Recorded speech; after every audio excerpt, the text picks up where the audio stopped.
All right, let's do this gospel bounce again. We're gonna do it though in the key of D flat major, right? And I'm gonna show you a couple of tricks and try to help you to remember exactly what's happening. So the first thing we're gonna do is the 5-1, okay? So it's gonna be 5-5-1. All right.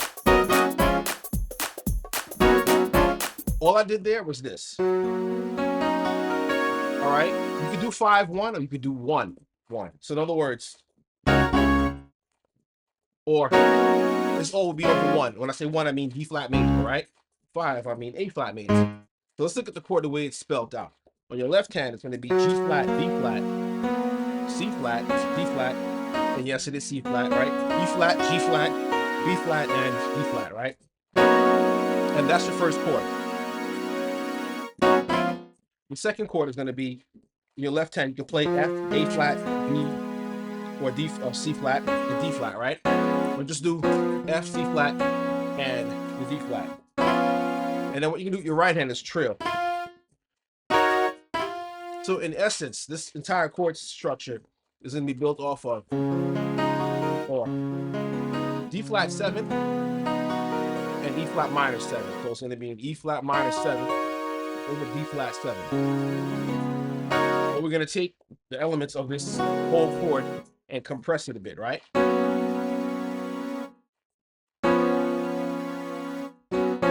Your left hand. The right hand is just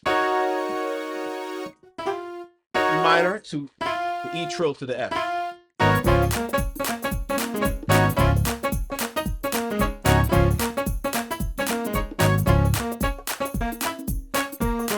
So between that, you get the syncopation. And just make sure, even if you can't do the chords yet, you can start off slowly, right?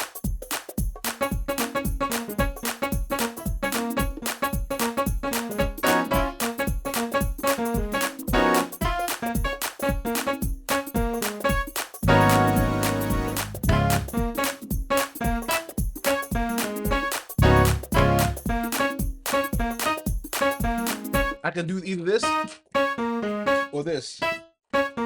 Personally, I like this. They all come from the same place. You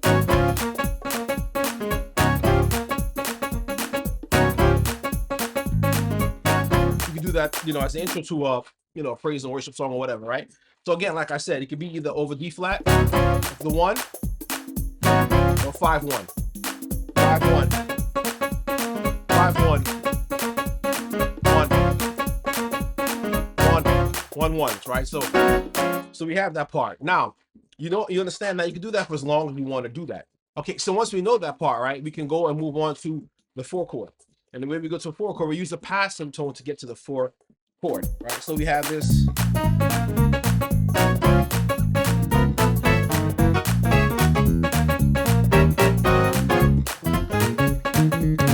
So what we did there is just, we did the F and B over what would basically be an A major chord, right? But we just took the E here and brought it down. And we played over the F and B.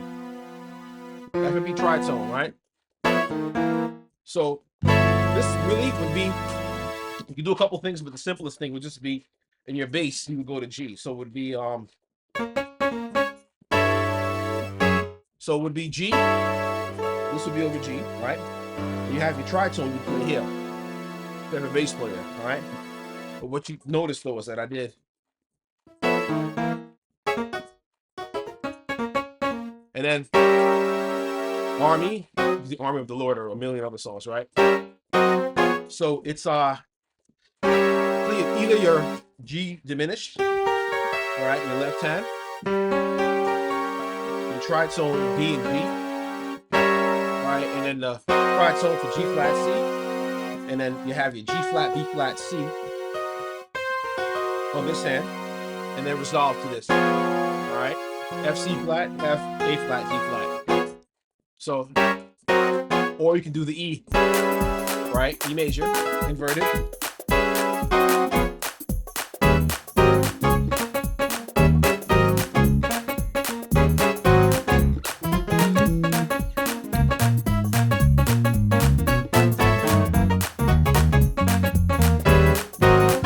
Right, and that's how that would work. So the lick there would be, so all of this is built off of pretty much 2 scales and a couple of ideas. But in order for you to really understand this, because I'm going to show this to you, and this is probably maybe the 5th or 9th YouTube video you may have looked at something like this, but you're not going to get this just by looking at YouTube, because I didn't. It took me a long time to get this, but I can help you. I can help you to bridge that gap between what you don't know, the knowledge that you lack, and where you want to go. The good news is that I can tutor you and coach you in order for you to learn this stuff faster and to progress to where you need to be. For more details, see the link in the description to sign up for our free initial session. However, the bad news is that open enrollment will close soon, because I only have a certain amount of students that I can take, and seats are actually filling up. I'll go ahead and I'll leave the link in the description for that. This is something that you don't want to miss. God bless you, and I will see you in the next video.